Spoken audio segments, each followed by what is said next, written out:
Halo semuanya, kenalin nama aku Syahnan dan selamat datang kembali di channel Mioto Tech. Di video kali ini aku mau membahas tentang Xiaomi 15T Pro lagi teman-teman. Dan ini merupakan pengalaman ya selama udah 3 bulan memakai Xiaomi 15T Pro. Di sini aku bakal menceritakan tentang sisi positifnya, kekurangannya, lalu keluh kesah yang mungkin juga kalian ngerasain ya sebagai usernya gitu. Dan selain itu, di video kali ini aku juga bakal membahas suatu hal yang paling penting nih, yaitu setelah Xiaomi 15T Pro ini mendapatkan update HyperOS ketiga, apakah performanya itu jadi makin gesit atau justru ada penurunan secara performa dan hal-hal teknis lainnya.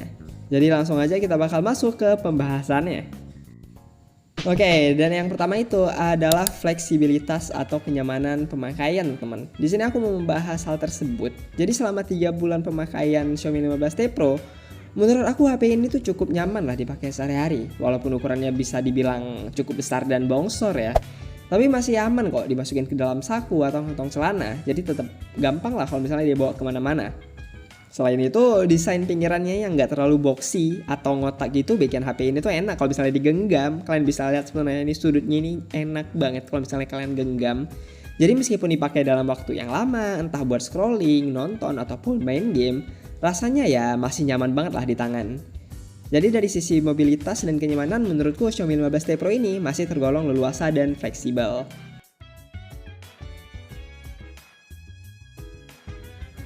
Oke, selanjutnya kita bakal masuk ke bagian performa teman-teman.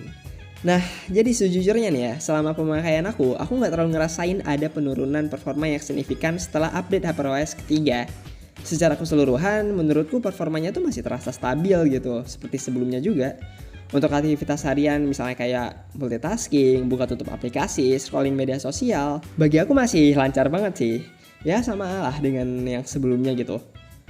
Nah, dan penggunaan yang lebih berat seperti gaming, aku juga sempat mencoba beberapa game nih teman-teman. Mulai dari Mobile Legends, Genshin Impact, terus ada Wuthering Waves, Honkai Star Rail. Nah, hasilnya game-game tersebut itu masih bisa jalan hingga lancar lah di Xiaomi 15T Pro ini. Soal suhu ya, sebenarnya wajar sih kalau misalnya main game berat di waktu yang lama apalagi ya, itu HP-nya bakal terasa hangat. Tapi di kasus aku, karena aku juga ya kadang ada pakai kipas tambahan, jadi panasnya itu masih bisa dikontrol dan nggak sampai ganggu kenyamanan pas main lah. Menurutku nih ya, panas yang muncul itu masih tergolong normal lah untuk kelas performa Xiaomi 15T Pro gitu. Ya kalian mungkin bisa sesuaiin aja untuk grafisnya ya, kalian bisa setting aja custom gimana untuk settingannya biar HP kalian lebih lancar lagi atau biar nggak suhunya panas-panas atau hangat banget gitu ya. Dan juga di sini kalian bisa untuk sesuaiin koneksinya ya. Jadi kalian ya mungkin bisa pakai jaringan WiFi atau kalau misalnya pakai jaringan internet biasa gitu, mungkin kalian bisa mainnya tuh di tempat atau ruangan yang suhunya nggak terlalu tinggi sih. Dan semisalnya nih di antara kalian yang merasa setelah update HyperOS ketiga performanya jadi agak aneh, FPS-nya malah terasa turun atau sering muncul lag kecil, menurutku itu kemungkinan besar sih masih proses adaptasi sistem setelah update besar sih. Biasanya setelah beberapa waktu atau ada update minor gitu ya bakal jadi lebih stabil lah dan optimal untuk performanya. Nah sekarang kita bakal lanjut ke pembahasan sektor kameranya. Jadi setelah pemakaian selama 3 bulan dan setelah mendapatkan update HyperOS ketiga, secara umum aku nggak terlalu merasakan adanya penurunan yang secara signifikan sih di kualitas foto maupun videonya. Menurutku hasilnya masih konsisten dan masih tergolong bagus sih untuk penggunaan sehari-hari, baik itu foto maupun videonya. Tapi di sini aku mau jujur nih, ada satu poin kecil yang cukup aku rasain ya, yaitu ada di main kameranya, tepatnya yang di satu kalinya teman-teman ya. Ini entah hanya perasaan aku aja atau memang ada yang berubah. Mungkin kalian bisa komen juga, ikut komen di bawah kalau misalnya kalian ngerasa hal yang sama. Di sini aku merasakan ketajamannya itu loh, yang di satu kalinya ini itu sedikit berkurang dibandingkan update yang sebelum HyperOS ketiga ini teman-teman. Sebenarnya nggak terlalu parah sih, tapi kalau misalnya diperhatiin secara lebih detail hasilnya tuh nggak terasa setajam yang sebelumnya. Tapi untuk kamera ultrawide sejauh penggunaan aku hasilnya sih ya masih sama seperti sebelumnya, nggak ada yang terlalu berubah gitu ya, bahkan nggak berubah deh kalau hasil dari kamera ultrawide-nya. Begitu juga dengan yang kamera telefotonya atau periskopnya ini ya, yang menurutku sih ya masih cukup mantep. Untuk kebutuhan fotografi maupun videografi sih ya masih mantep banget lah yang periskop ini, apalagi untuk potret dan zoomnya masih jos. Jadi yang aku soroti di sini sebenarnya cuman yang di main kameranya aja sih. Ya, tapi meskipun begitu hasil akhirnya juga tetap bagus, terutama kalau misalnya kondisi pencahayaannya itu cukup gitu ya. Untuk perekaman videonya juga stabilisasinya udah cukup mantep. Ya, di sini aku nggak ngerasain adanya jitter atau goyang yang secara berlebihan gitu ya. Dan hasilnya juga sangat-sangat stabil. Dan kalau misalnya kalian udah nonton di video sebelumnya ya, di sini ada satu kegelisahan atau keresahan aku yang ternyata nggak di fix atau memang nggak bisa di fix, yaitu adalah efek transisi ya teman-teman. Ya kan? Di sini tuh aku ngerasa efek transisinya tuh kayak masih sama aja yang seperti sebelumnya gitu. Sampai sekarang perpindahan dari kamera satu ke kamera lainnya itu masih agak tersentak-sentak gitu, belum benar-benar stabil. Ya sayang banget sih update HyperOS ketiga ini tuh nggak mendapatkan perbaikan di hal tersebut gitu ya. Jadi untuk yang poin ini ya aku pribadi sebenarnya udah berdamai sih dengan kekurangan yang ini. Selebihnya untuk kualitas foto dan video secara keseluruhan Xiaomi 15T Pro ini menurutku masih sangat-sangat bisa diandalkan. Ya kalian bisa lihat lah teman-teman ya di layar kalian yang sekarang, kalian bisa langsung aja ngelihat hasil foto dan video yang udah aku ambil setelah update HyperOS 3 ini kemarin. Dan ada beberapa juga yang sebelum update HyperOS 3. Jadi ya langsung aja kalian ngelihat hasilnya di layar kalian teman-teman ya.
Dan selanjutnya di sini aku bakal membahas update fitur-fitur terbaru yang hadir di HyperOS 3 teman-teman. Salah satu fitur yang cukup menonjol di HyperOS ketiga ini itu adalah Hyper Island. Selama aku pakai HyperOS ketiga, jujur fitur ini tuh yang lumayan kepake sih, terutama saat aku lagi dengerin musik atau lagi ngerekam suara. Jadi untuk multitasking rasanya itu jadi lebih cepat dan praktis aja gitu, karena tinggal tab yang ada di atas layar ini dan langsung bisa ngontrol aktivitas yang sedang berjalan teman-teman. Dan menurutku nih ya, Hyper Island ini tuh bikin multitasking jadi lebih fleksibel. Jadi kita tuh nggak perlu bolak-balik buka suatu aplikasi, jadi semuanya itu bisa diakses dengan cepat dari satu area aja teman-teman. Tapi kalau misalnya ditanya apakah fitur ini sangat game changer, menurutku sih belum sampai ke tahap itu sih. Lebih ke nice to have aja sih sebenarnya. Fitur yang ngebikin sebuah pengalaman kalian terasa lebih nyaman, tapi bukan sesuatu yang wajib-wajib banget sih. Kalau misalnya kalian belum dapat fitur Hyper Island ini, bisa jadi sih karena kalian belum update ke HyperOS ketiga. Jadi kalian masih berada di HyperOS kedua ataupun ke satu. Atau memang HyperOS ketiga yang kalian dapetin itu nggak dikasih oleh Xiaomi ya untuk fitur yang Hyper Island ini. Itu biasanya karena faktor kelas perangkat teman-teman. Misalnya perangkat kalian itu masih di kelas entry level, jadi nggak dikasih oleh Xiaomi ya untuk fitur yang ini. Tapi aku mau ngingetin sekali lagi, ini tuh fitur yang lebih ke pelengkap pengalaman aja teman-teman, nggak yang wajib-wajib banget. Ya yang seperti aku bilang sebelumnya, ini tuh nice to have aja sih. Oke, dan selain itu di sini juga ada kostumisasi wallpaper ya yang termasuk dalam update HyperOS ketiga ini. Fitur ini tuh cukup aku suka sih secara pribadi ya, karena aku emang orangnya suka untuk gonta-ganti dan ngotak-ngatik wallpaper. Jadi dengan fitur-fitur baru ini aku jadi lebih bebas untuk berkreasi, mulai dari edit tampilan, efek visual, sampai bikin wallpaper jadi terasa lebih personal aja teman-teman. Buat aku ini bikin pengalaman pakai HP itu jadi lebih fun. Jadi kalau misalnya yang wallpaper ini aku lumayan suka sih. Terus ada juga fitur interconnectivity yang sekarang itu cakupannya makin luas teman-teman. Bahkan udah mendukung perangkat di luar ekosistemnya si Xiaomi. Itu contohnya yaitu produk Apple. Tapi karena secara pribadi aku nggak mempunyai produk Apple, di sini fitur tersebut sih nggak terlalu kepake buat aku ya. Tapi untuk interconnectivity sama perangkat Xiaomi itu cukup berguna bagiku ya. Karena dalam beberapa hari terakhir khususnya fitur ini tuh lumayan kepake. Misalnya kayak aku lagi ngecas HP atau HP aku yang nggak aku mau pakai dulu gitu. Kayak pengen aku taruh aja gitu ya. Tapi aku masih tetap bisa untuk ngejalanin perangkat di HP aku menggunakan perangkat yang lain gitu ya, yang udah terhubung ke HP aku teman-teman. Jadi aku nggak selalu harus megang HP lah, tapi aktivitas yang ada di HP aku tuh tetap bisa berjalan. Itu contohnya udah aku pernah bikin di video sebelumnya teman-teman ya, yaitu dengan Redmi Pad Pro. Jadi Xiaomi 15T Pro ini aku kaitkan atau hubungkan dengan Redmi Pad Pro teman-teman. Jadi secara keseluruhan sih menurutku update fitur HyperOS ketiga ini itu memang bukan sebuah revolusi yang besar-besaran sih, tapi banyak fitur kecil yang menurutku terasa kepake nih, yang bikin pengalaman penggunaan terasa lebih nyaman, fleksibel, dan praktis dalam keseharian teman-teman.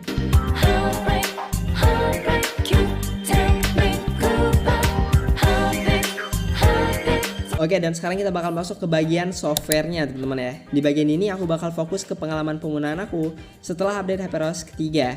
Jadi selama pemakaian ini, jujur aku mendapatkan dan menemukan satu bug yang cukup meresahkan teman-teman ya. Bug yang cukup kerasa meresahkan itu adalah foto dan video dari WhatsApp itu nggak muncul di aplikasi galeri bawaan. Ini tuh awalnya lumayan bikin aku panik lah. Apalagi kalau misalnya kita lagi butuh foto atau video secara cepat gitu ya. Karena kebiasaan kita kan biasanya langsung buka dari galeri bawaan gitu ya, bukan dari aplikasi lain. Jadi aku kayak, waduh ini kok nggak ada ya di aplikasi galeri bawaan. Dan yang bikin aku bingung, filenya itu sebenarnya nggak hilang teman-teman. Kalau misalnya kita buka di aplikasi lain, kayak misalnya di Google Foto atau aplikasi File Manager gitu ya, foto dan videonya itu masih ada. Tapi kalau misalnya kita buka di galeri bawaan, folder WhatsApp image ataupun ya WhatsApp videosnya itu tidak muncul. Aku sendiri jujur aku nggak terlalu tahu sih penyebab pastinya apa. Tapi ya ini tuh terjadi setelah update HyperOS ketiga. Untungnya beberapa hari setelah itu bug ini tuh akhirnya di fix dan diperbaiki ya teman-teman ya. Tapi perbaikannya tuh bukan lewat update minor OS gitu, tapi melainkan lewat update aplikasi sistem ya. Kalau misalnya kalian belum dapat ya, kalian di sini aku bakal kasih tahu gimana caranya ya. Yaitu kalian bisa buka dulu aplikasi settings. Dan di sini kan ada tulisan pembaruan aplikasi sistem ya. Di sini kalian tekan, terus kalian cari galeri ya atau Mi Gallery gitu, dan kalian lakuin update teman-teman. Dan setelah itu folder WhatsApp image dan videonya langsung muncul kembali di galeri. Jadi walaupun akhirnya teratasi, jujur aja bug ini tuh cukup meresahkan sih. Apalagi kan pas pertama kali update itu kerasa kayak foto dan video dari WhatsApp yang udah pernah kita punya itu kayak hilang semuanya gitu. Ya jadi ini perlu aku sampaikan sebagai catatan penting sih. Selain bug tersebut sih, sejauh pemakaian aku misalnya kayak notifikasi itu aman, gak ada delay. Terus juga aku gak ada ngerasa nge-freeze gitu atau lag gitu di HP-nya. Terus juga nggak ada restart sendiri gitu. Terus juga di sini aku nggak ngalamin force close ya, atau misalnya kayak keluar sendiri dari beberapa aplikasi tertentu itu enggak. Jadi secara keseluruhan stabilitas sistemnya sebenarnya sudah cukup baik. Mungkin di awal update itu emang ada beberapa penyesuaian dan bug kecil, tapi sering waktu berjalan ya udah diperbaiki lah lewat update aplikasi maupun update dari OS-nya ya temen, secara minor gitu. Harapannya sih kedepannya bug-bug kayak gini tuh bisa diminimalisir gitu ya sejak awal update. Jadi biar si penggunanya ini tuh nggak panik ataupun terganggu di penggunaan harian.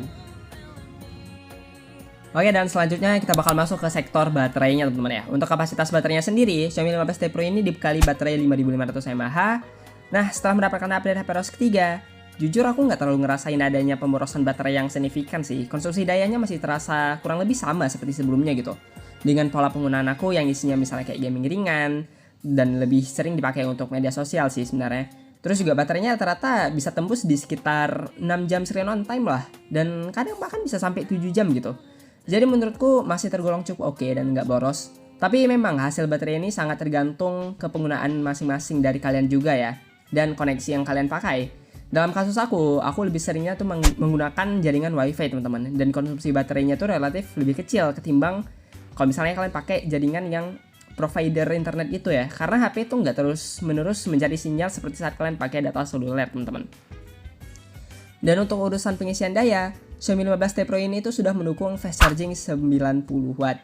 Dan ini tuh terasa sangat-sangat cepat. Jadi kayak tinggal ditinggal sebentar aja sih. Kayak misalnya lagi ditinggal makan atau mandi, sekitar 30 menit lebih dikit gitu lah. Baterai itu udah hampir penuh, bahkan kurang dari 1 jam itu udah terisi penuh. Jadi ini praktis banget lah kalau misalnya dipakai dalam kehidupan sehari-hari.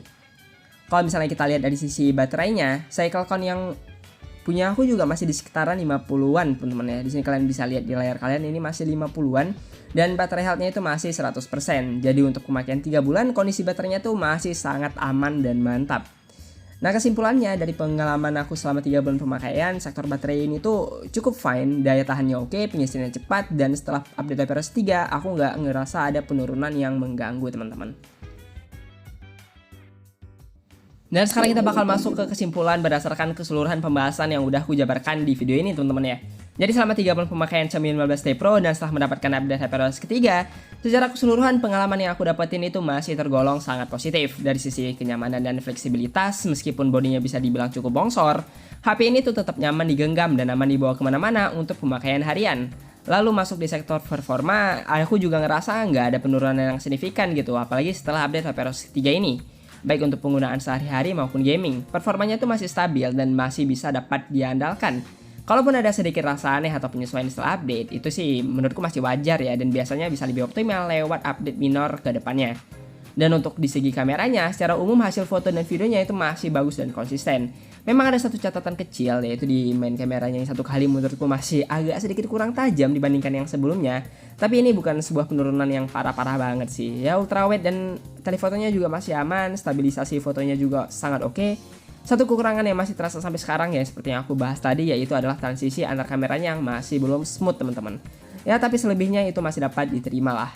Di sisi fitur HyperOS ketiga ini tuh ada beberapa hal yang cukup terasa manfaatnya seperti Hyper Island. Memang bukan fitur yang mengubah segalanya sih, tapi cukup membantu lah untuk multitasking. Lalu juga ada kustomisasi wallpaper, juga ngebikin pengalaman itu menjadi lebih fun, terutama buat yang suka ngoprek tampilan gitu teman-teman ya. Lalu fitur AI dan interconnectivity juga menambah nilai lebih, apalagi kalau misalnya kalian pakai beberapa perangkat Xiaomi dalam satu ekosistem. Terakhir dari sektor baterai, Xiaomi 15T Pro ini tuh masih sangat solid teman-teman ya. Kapasitasnya 5500 mAh.